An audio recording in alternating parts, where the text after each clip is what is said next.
Mukesh Goyal, I hope कि आप सारे बहुत अच्छे हैं। और हम बात कर रहे थे मैथमेटिकल रीजनिंग के बारे में और अपना टॉपिक चल रहा था परसेंटेज। तो आगे कुछ क्वेश्चंस हैं, उनकी प्रैक्टिस कर लेते हैं। तो प्लीज आप जो बेसिक बातें बताई जाए ना उनको 2-3 बार सुना करो, तभी तो आगे चीजें समझ में आएगी। 2-3 बार जब तक नहीं सुनोगे समझ में नहीं आएगी, क्योंकि अगर मैथ बहुत ज्यादा वीक है तो, क्योंकि बहुत ही बेसिक बातें हैं लेकिन उनको सुनना पड़ेगा आपको। ठीक है फ्रेंड्स, तो अभी आगे का क्वेश्चन देख लेते हैं। ये कह रहा है, क्वेश्चन को लिखते हुए करते हैं बिल्कुल आराम से। ये कह रहा है 65% of A number, 65% of A number, वो किसी नंबर का 65%, किसी नंबर का 65%, किसी नंबर हमें नंबर दिया नहीं हुआ है इसलिए उस नंबर को अपन x मान लेते हैं। तो 65% ऑफ x कह रहा है, इसका मतलब यानी कि 65% ऑफ x। ठीक है, और इसको हम ऐसे लिख सकते हैं परसेंटेज हटाने के लिए कि 65/100 माइनस एक्स, सॉरी माइनस नहीं, यानी कि इसका परसेंटेज x का, तो ये x ये हो सकता है। ये कह रहा है इज 21 लेस देन 4/5, 4/5 है ये, 4/5 का मतलब 4/5 ऑफ दैट नंबर।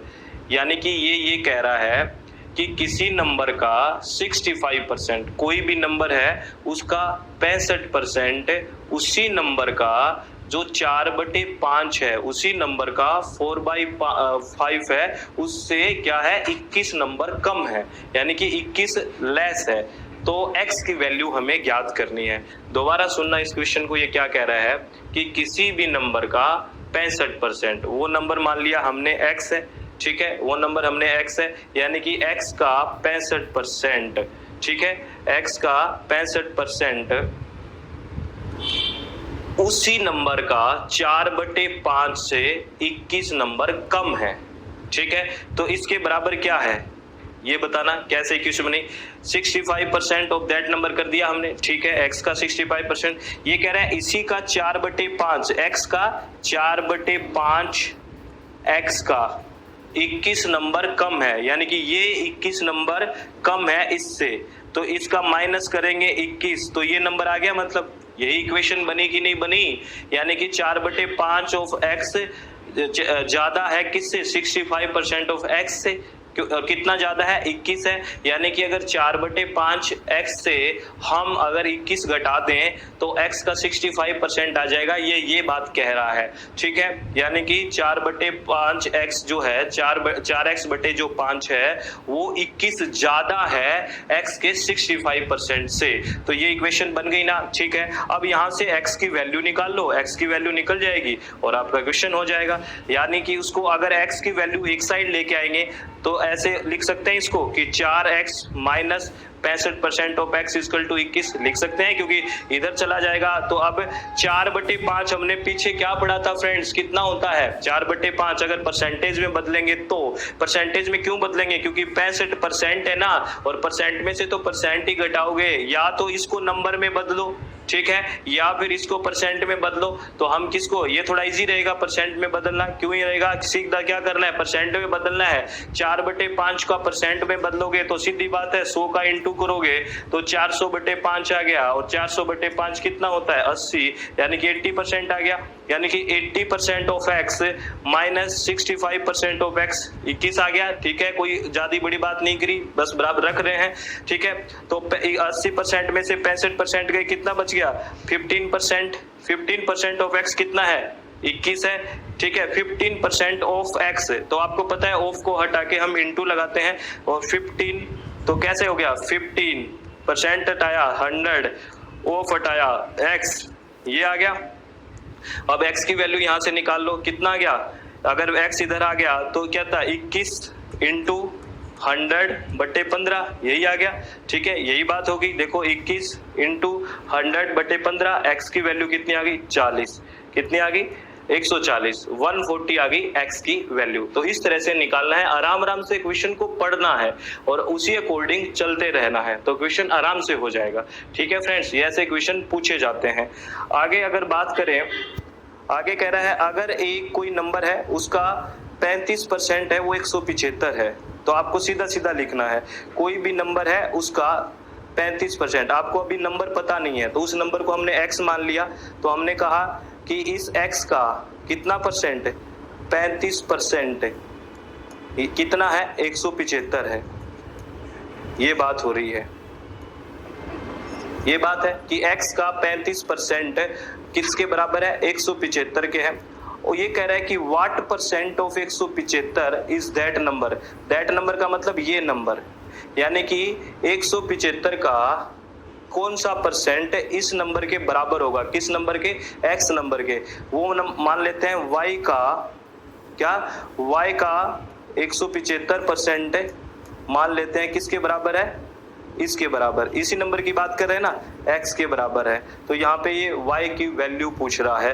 तो एक बात बताओ, x की वैल्यू निकालेंगे, x की वैल्यू अगर इससे निकालेंगे तो कितनी आ जाएगी बताओ, 175 इंटू 100/35, ये आ जाएगी आपकी 500। कितनी आ जाएगी, 500। x की वैल्यू आ गई 500, ठीक है। तो आगे क्या बन गया, 500 का y परसेंट ऑफ 175 की बात आएगी, ठीक है। तो y का इक्वल टू कितना गया, ये 2000/7 आंसर आ जाएगा। सीधी सी बात है कि ये कह रहा है x का 35% है, वो 175 के बराबर है। तो ये कह रहा है 175 का कौन से नंबर का परसेंट इस x के बराबर होगा। तो ये इक्वेशन बना लेनी है। यहाँ पे आपके पास कितना आया, 500 आया, इसको रखना और सारा का सारा सॉल्यूशन आ जाएगा और y की वैल्यू आ जाएगी 2000/7, 2000/7। ये यहाँ पे जीरो कटा हुआ है, ये लिख लेना प्लीज, ठीक है। बिल्कुल सी बेसिक सी बात है, आराम से समझना, समझ में आ जाएगी, ठीक है फ्रेंड्स। आगे बात करते हैं, बहुत इंपॉर्टेंट टॉपिक है, प्लीज बहुत आराम से समझना है। अगर समझ नहीं आया तो एक क्वेश्चन मान लेना चला गया। इस तरह के क्वेश्चन, जो ऐसे क्वेश्चन है वो यूजीसी नेट पूछती है। अब आपका थोड़ा बेस बन गया होगा। अब चलते हैं यूजीसी कैसे क्वेश्चन पूछती है। ये कह रहा है कि 76% of the student in A school is boys. कह रहा है एक कक्षा में है ना, कोई स्कूल है, उसमें 76%, 76% लड़के हैं। 76% क्या है जी, लड़के हैं। यदि लड़कियों की संख्या 204 है तो कक्षा में कुल विद्यार्थियों की संख्या पूछी है। इसने क्या कहा है कि एक जो स्कूल है उसके जो कक्षा है उसमें 76% बॉयज है और लड़कियों की संख्या है 204। लड़कियों की है, याद रखना, और इधर परसेंटेज दिया हुआ है लड़कों का, इनको इक्वल मत रख देना। तो इससे क्या कंसेप्ट निकलेगा, कुल तो 100% होते हैं ना, कुल की संख्या बात करिए, कुल कितने होते हैं, 100%। कुल को 100% ही कहते हैं ना, 100% है। 100% में से बॉयज कितने बताना जी, 76%।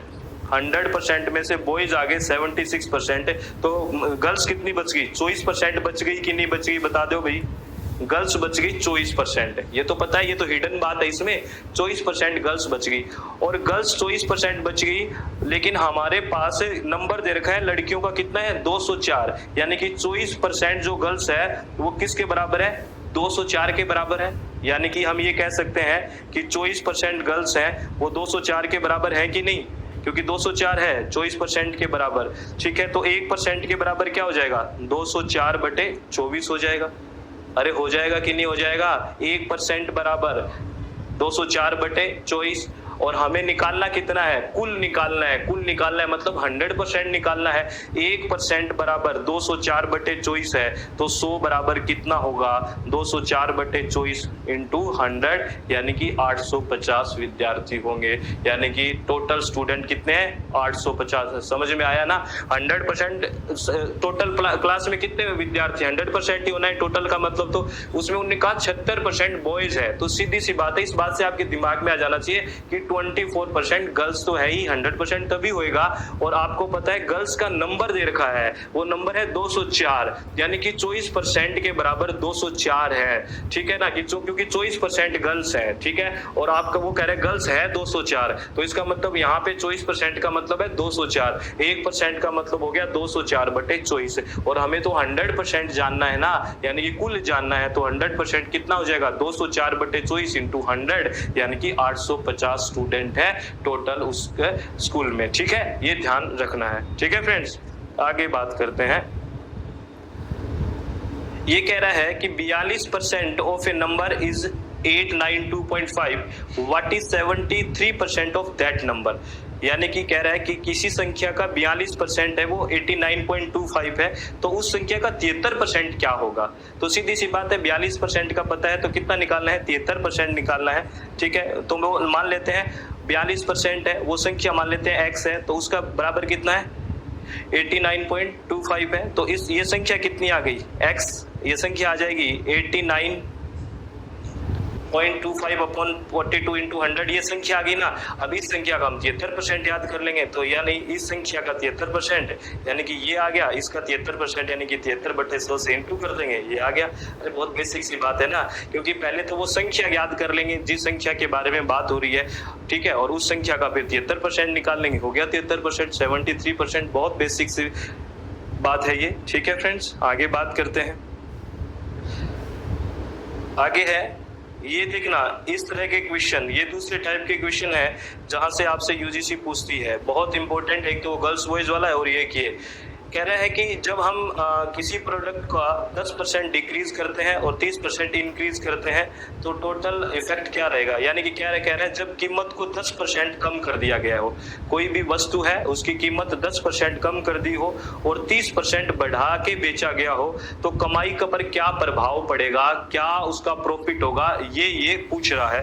तो अब मान लेते हैं परसेंटेज की बात करी है ना, तो हम कोई चीज 100 रुपए की मान लेते हैं, ठीक है ना, परसेंटेज है तो 100 की मानेंगे। तो कह रहे हैं जब कीमत को 10% कम किया गया, यानी कि हमने 100 माना, 10% कम किया गया, यानी कि कितने में बेची गई वो चीज 90 में, और फिर कह रहा है 30% बढ़ा दिया, यानी कि इसका 90 का 30% बढ़ा दिया, तो 90 का 30% कितना होता है, 9 तिये 27, 27 होता है, यानी कि 90 प्लस 27, यानी कि वो चीज कितने में बेची इसने फाइनली 117 में बेची, 117 में बेची।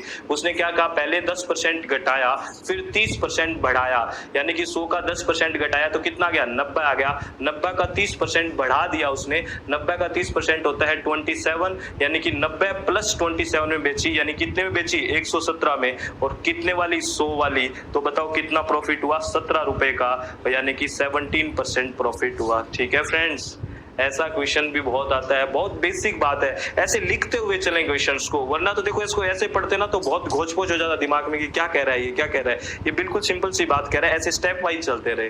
ठीक है फ्रेंड्स, आगे बात करते हैं। आगे कह रहा है कि एक संख्या को 25% बढ़ाने तथा 30% कम करने पर अंतर 22 का है। तो आप देखो एक संख्या को 25% बढ़ाया है और उसी संख्या को 30% कम किया है। अब आप देखो ऊपर वाले क्वेश्चन में देखो 100 में से 90 किया, 90 में 30% जोड़ा, ठीक है, लेकिन ये कह रहा है उसी संख्या में, यानी कि x का ही 25%, उसी x का 30%। आगे सीरीज में नहीं चलना है इसमें, ये ध्यान रख लेना, इन दोनों का अंतर कितना है 22 है, यानी कि एक संख्या है, सेम संख्या है ना, इस संख्या का x% या 25% बढ़ाने पर, कितना बढ़ाने पर, कोई संख्या है मान ले वो संख्या x है, इसका 25% बढ़ाने पर कितनी हो जाएगी 125 हो जाएगी अगर 25% बढ़ाई है, और इसका 30% कम करने पर, 30% कम कर दिया, लो ये 70% हो गया 30%, और इन दोनों का अंतर कितना है 22 का है, यानी कि डिफरेंस कितना है 22 का है। तो आपको वो संख्या याद करनी है, वो नंबर याद करना है। तो सीधी सी बात है, यहाँ पे 125 में से 70 गए, कितना बच गया 55%, 55% इज x इंटू 22 है, x इक्वल टू क्या हो जाएगा, इसका सॉल्यूशन कर लो आप, 22 इंटू 100 बटे 55 यानी कि 40 आंसर आ जाएगा। बहुत ही अच्छा क्वेश्चन है और बहुत सी बेसिक बातें हैं, प्लीज इसको ध्यान रखना है। ये आपका परसेंटेज वाली बात हो गई। नीचे ये शॉर्ट ट्रिक दी हुई है, ठीक है, ये एसएससी वाले और ये याद करते हैं। आपको इस एग्जाम के लिए यूजीसी नेट के फर्स्ट पेपर के लिए ये वाली ट्रिक्स याद करने की ज्यादा जरूरत नहीं है, इतना टाइम आपका ऐसे नहीं है कि इतनी ज्यादा ट्रिक्स याद करोगे तो चीजें भूलने लग जाओगे, थोड़ा सा आपका बेसिक क्लियर हो जाना चाहिए। तो आई होप कि ये सारी बातें आपको फ्रेंड्स समझ में आई होगी। बहुत रिलैक्स होकर बात को समझना है, कोई भी किसी भी तरह का कंफ्यूजन माइंड में नहीं रखना है। अगर कोई डाउट आए तो प्लीज मुझसे आप पूछ सकते हैं। ठीक है friends, all the very best, thank you, thanks a lot friends.